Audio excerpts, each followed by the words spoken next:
Okay, in a previous lecture we talked about CO2. We said that it appeared to have more than one structure that was possible because each of these fulfills the octet. But just kind of a gut feeling tells you that this is the correct one, but we want to show why that is.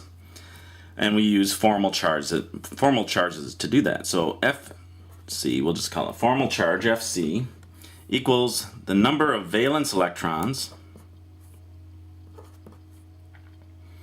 on an atom. I should say a free atom, if it were free, minus half the bonding electrons minus the lone pair electrons. And this is for each atom. So let's take a look here. This oxygen, its number of valence electrons is 6, because it comes from group 6. We take half of its bonding electrons. There's 2 here, so we take 1. And the reason is because if it's sharing electrons with another atom, then it has half of the electrons all the time, or on average it has 1 around it. So we take half, but then it always has these around it, so 2, 4, 6.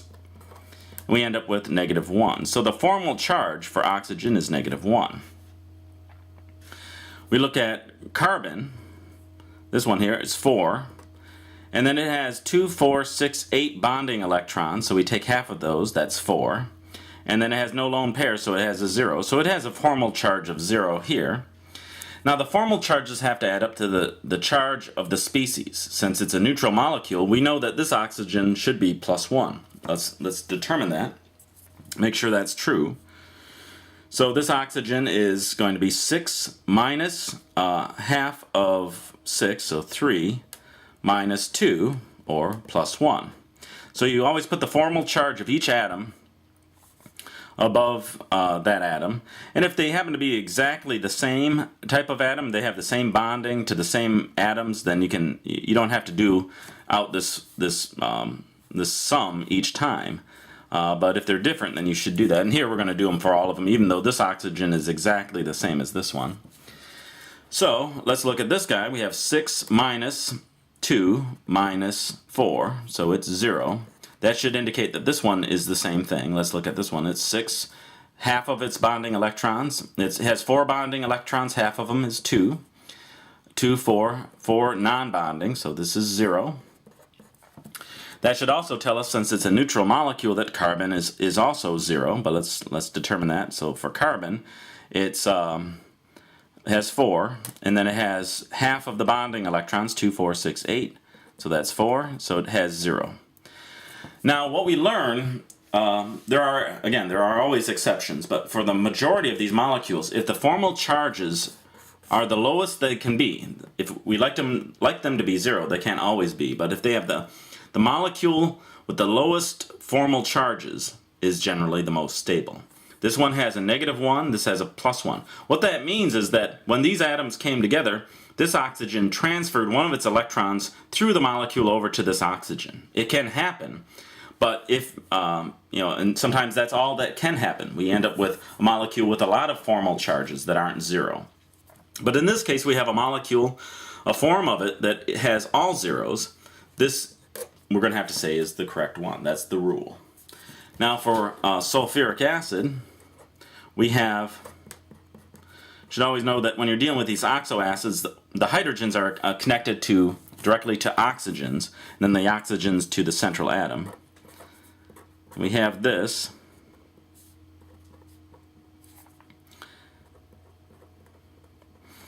So if you're given something like this oxoacid, then if we do this out, we see hydrogen, each of the hydrogens will be the same, so we'll do it for hydrogen here. It's 1, and then half of its bonding electrons, there's 2 of them, so that's 0. So each of these is going to be the same. Looking at this oxygen here, so we have this oxygen, let's draw an arrow to there. It's going to be 6 for its valence electrons, and then minus 1/2. I'll draw it out a little bit more than I did the previous one because it's got a little more room. So that's why I'm putting the 1/2 here. I just have more room than I did in the previous problem. We have 2 4 valence bonding electrons, and then we have 1 2 3 4 that are lone pairs. So that's 6 minus 2 minus 4, so this is 0. So 0 here, and this must be the same. They're exactly the same. You can see that they're bonded, each bonded to a hydrogen and to the central sulfur. Now what about this guy? So it's looking really good so far. This oxygen, though, we'll do it up here. This is 6 minus 1/2 of 2. There's 2 here, and then minus 6. So this is a -1. And this is a -1. Now what about the sulfur? Well, since this is a neutral molecule, this must be +2. But let's do this out. Sulfur, this is 6, because it's from group 6, just like the oxygens are. It has no lone pairs. It just has 8 of the bonding pairs, or 8 bonding electrons, I should say. So 1/2 of 8. So this is 2, or +2. So it's +2 at the center. Now you might say, well, that seems okay then. I mean, that's all we can do. But remember, sulfur does not have to obey the octet rule. And if we were to bring one of these lone pairs down, one up, we know sulfur can bond 6 times. We've seen it. So if we do this out again, the rest of these atoms stay the same. I'm going to give it a little more room here. The hydrogens and oxygens in each of these branches remain 0 because nothing changed with them. You can double check if you want, but that's true. But this oxygen has gone from, it's 6 minus 1/2 of these bonding electrons, so that's 2. So for the oxygens, it would be 6 minus 1/2 of 4, or 2, minus 4.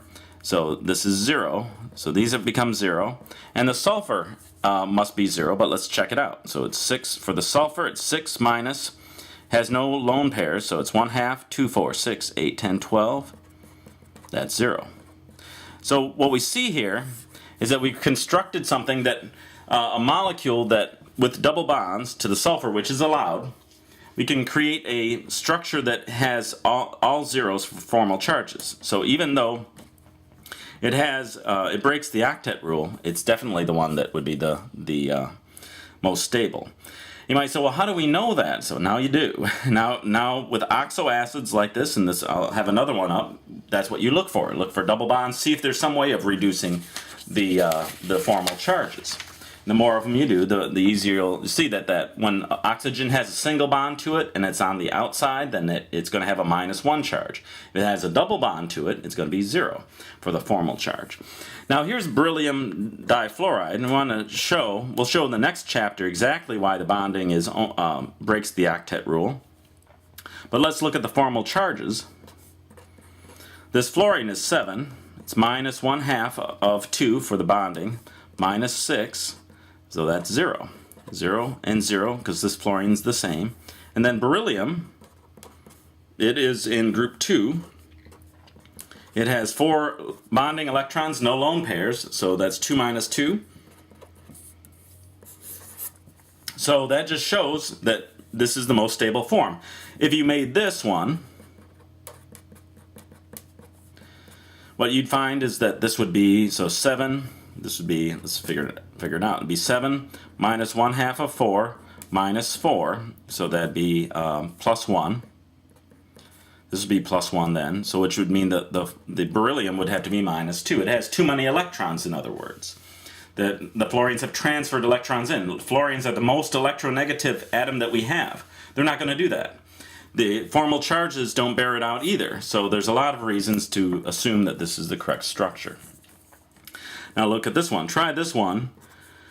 As I said, for the oxoacids, the hydrogens are always going to be connected to the oxygen first. And then we have another oxygen that must go directly to the phosphorus. Now, these branches here look very much like the branch, this part here looks just like this part. So I'm not going to do, you can do out the formal charges, but you're going to find these are zeros for the hydrogens, should be pretty clear that that's the case. It's 1 minus 1 half of 2, or 1 minus 1. These are zeros. Now, if I give it on the exam course, you should show, show the calculation, but just to save you some time when you're doing this here. Now, we have a choice between making it, let me just show you this oxygen coming up as in this form, or maybe since phosphorus can break the octet rule, maybe it's like this. So I'm just showing that we don't know what this oxygen does. Well, if we look at the formal charts, notice we don't even have to know what it's connected to. We can have a phosphorus here, though. Since it's going to be 6 minus 1 half of 2, so 1, minus 6, so this will be a minus 1 charge if we draw it like this, if we make this a single bond. If we make it a double bond, then it's 6 minus 1 half of 4 minus 4, or 0. So that seems to be the case. Since all of them are 0, phosphorus must be as well, but let's do that out. Phosphorus is from group 5, minus 1 half of 10, no lone pairs, so 0. So this appears to be the most stable form. Now, if you go on further into higher levels of chemistry, you'll find exceptions to this, so don't be surprised if you do. Or if you look and online and you find some other molecules and you get something that's a little strange looking and it has some unusual formal charges, that can happen. But we're going to stick with ones where what we're always looking for is either getting all zeros, or if we can't get all zeros, getting as close to getting the lowest numbers that we can.